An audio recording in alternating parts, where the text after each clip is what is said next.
Imagine I told you I had a dragon in my garage. You might believe me, or you might not believe me. If you wanted some evidence, you might say that you'd like to see this dragon. And I might respond, unfortunately, it's an invisible dragon. It can't be seen.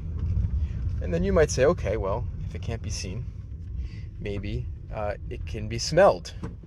Or maybe it can be sensed in some other way. And I might say in response to that, unfortunately not. It doesn't do any of those things. It's completely undetectable, completely unobservable. So where does that leave us? In general, when a person makes a claim, we wonder if the claim is true or false, if it's right or wrong. And maybe we try to have mostly correct claims and minimize our incorrect claims. But when you make a claim that can't be determined one way or the other, that can't be validated one way or the other, you're in a territory which is sort of worse than wrong. Recently, I put a poll up on my channel. Imagine you had access to a transporter device, like the one from Star Trek, for example. You step in on one end, and you can be transported to the other end, the other part, the other piece of the transporter. The question is, would you use this transporter? Would you take that trip? Crucially, the way this transporter works is it annihilates your body. It destroys your body and disassembles all the atoms in your body. But before it does that, it takes a perfect scan of your body and the configuration of all the atoms and molecules of your entire body, including your brain, to the highest amount of precision possible. And all that information is then put together on the other end of the teleporter, and you are then reconstituted, atom for atom, molecule for molecule, in the exact precise configuration where you stood just a few minutes ago. Would you use that device? The response to my poll was that most people would not.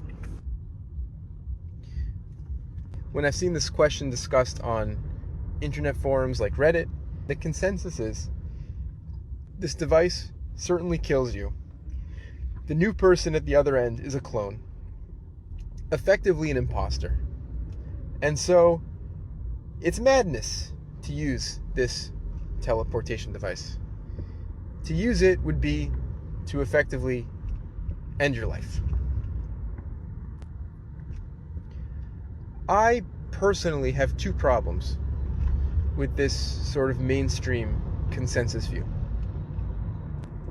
My first problem is that, to me, the argument that the teleportation device is dangerous, is harmful, feels like a quintessential superfluous belief. According to the construction of this problem, no one could possibly know if you or anyone else went through the transporter. There's no experiment you could possibly run on a person's body to determine whether or not they've been teleported. And for yourself, if someone said to you last night while you were sleeping, under the shadow of unconsciousness, we put your body in the teleporter, you would have no way of knowing if that was true or not. There's no experiment you could run. There's no introspection you could do. There's no question you can ask. There's no more information you can get to know. Have you been affected? Have you been harmed? There's no evidence that any harm happened.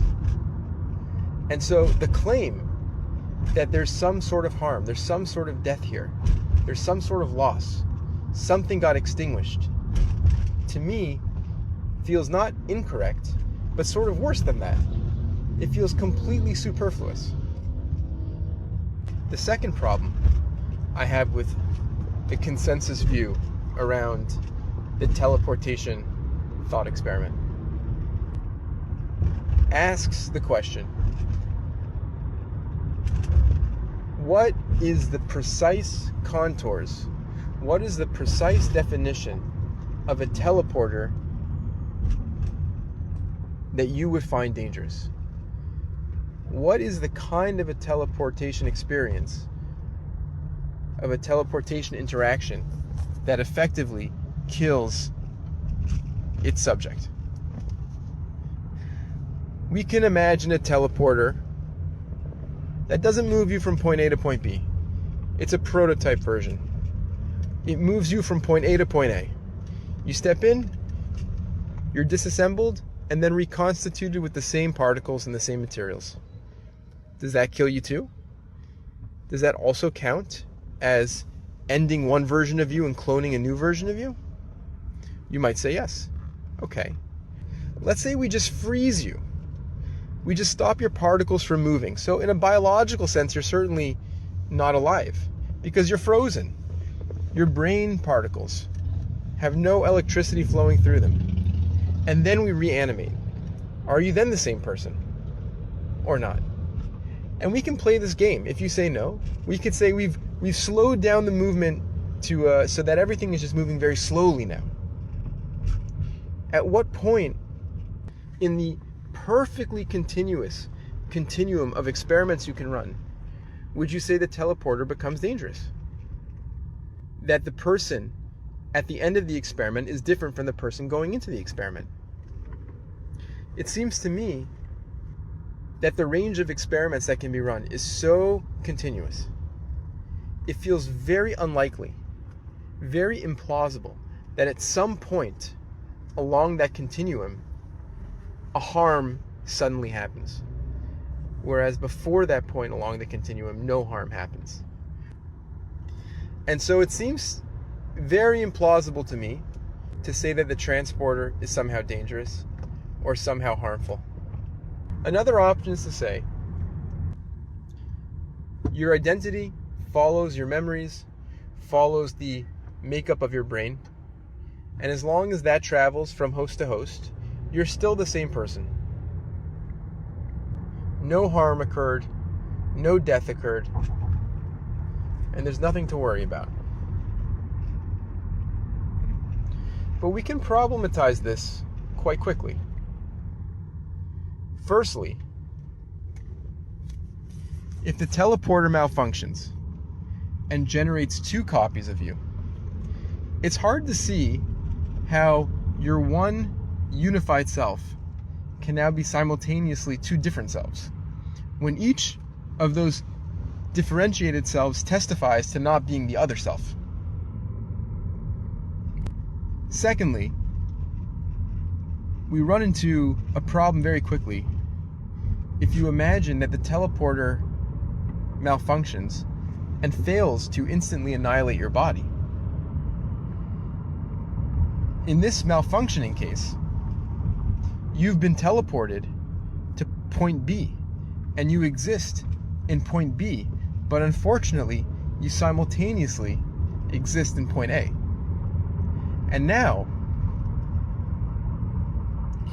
when the teleporter finally wakes up and is ready to annihilate your body, you're no longer going to be transported. You're just going to be annihilated.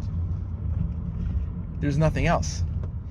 There's no story you can say of going from point A to point B, because the guy in point B has already left and walked away and is doing his thing. So there's just annihilation. And that certainly feels like death. And so we're left with quite a paradox.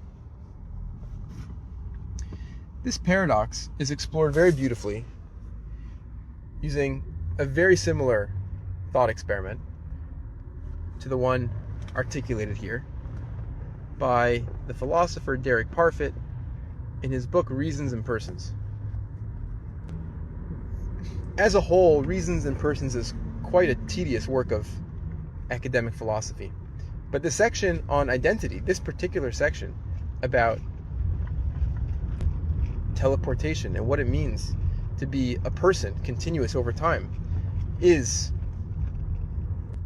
really magnificent, in my opinion, and really important to consider and think about. The conclusion that Derek Parfit arrives at in his book as a resolution to this problem is that the question of identity is an empty question.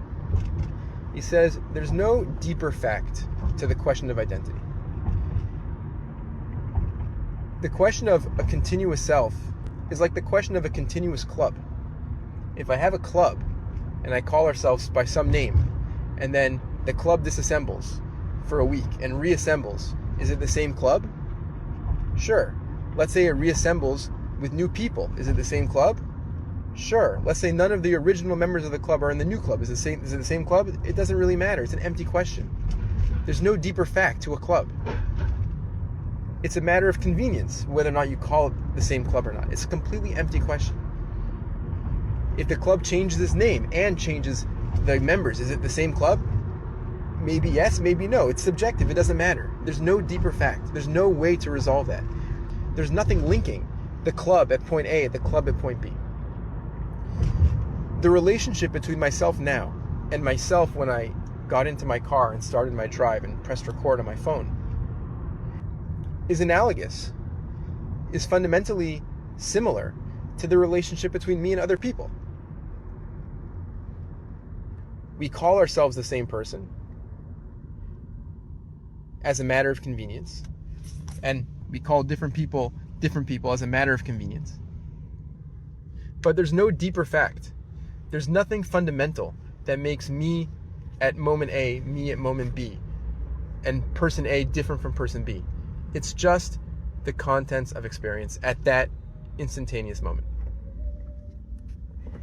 Derek Parfit writes about this very beautifully, and in a book which is quite tedious, he has some very beautiful language about how this idea has affected his experience of life. He writes, paraphrasing here, that previously he conceptualized his life as going through a tunnel on his own from birth to death. This one-way road that is the story of his life, terminating in complete annihilation and non-existence. And he describes that after coming to these conclusions and giving time and energy to these thought experiments, his life feels different. He feels more like he's in the open air. That the difference between him and other people is much less. And the significance of his death feels to him much reduced. Deviating from Derek Parfit now and using my own language to describe what I think is going on here. I think what Parfit is getting at, what the thought experiments get at, what we should consider as a possibility, is that the continuous self is an illusion. There is no continuous self. It's a very compelling illusion. It's a very convincing illusion, like many illusions are convincing. There's a whole category of optical illusions, of static images that look like they're moving. Some are completely static, some maybe have some color or shifting on them, but the illusions are very powerful, and the illusion of motion is very powerful, and it's completely illusory. It's completely absent from the illusion. Motion is not happening on the image or on the screen, but the perception of motion is extremely strong and almost can't be escaped. Similarly, the experience of continuity, the experience of moving through time, is very strong and maybe can't be escaped. But it's an illusion. In this moment, in this atomic, instantaneous experience, there can appear an illusion of motion, an illusion of continuity, which is totally illusory. And so death is the thing that happens in every single moment. Death is the wiping the slate clean of the experiential content of any individual moment, and it's always happening. It happens at every instant. It's like we're constantly going through the teleporter. We're constantly being reconstituted. You're never not being reconstituted into a new moment, which is everything, which is all you have access to. Every memory, every imagining, everything perceived as depth or duration is just an appearance in that instantaneous moment. Even the illusion of it not being instantaneous is something contained in that instantaneous moment. It's not easy. For some of us, it might not even be possible. But given our limited lifespans, it seems like a worthy task to think really deeply about this question of life and death and existence. I think it behooves us to look closely at these things, to try to examine our experience with a microscope, to interrogate the relationship between ourselves and other people, one moment and the next. It seems to me that when there's a glimpse of a certain kind of stillness, a stillness that's able to glimpse that all there is this. All there is just what's happening. And all there ever was just this. And it's not going anywhere. And it's not coming from anywhere. Because you can't point to anything outside of this. It creates a kind of an openness. Because this suddenly belongs to everything. It belongs to all experience. The universal kaleidoscope. It's one moment plucked randomly out of all possible moments. And there can be a very deep sense of connection or expansiveness in that. So to me, this is a very fruitful thought experiment to explore in the limited time that we have. Thank you for listening.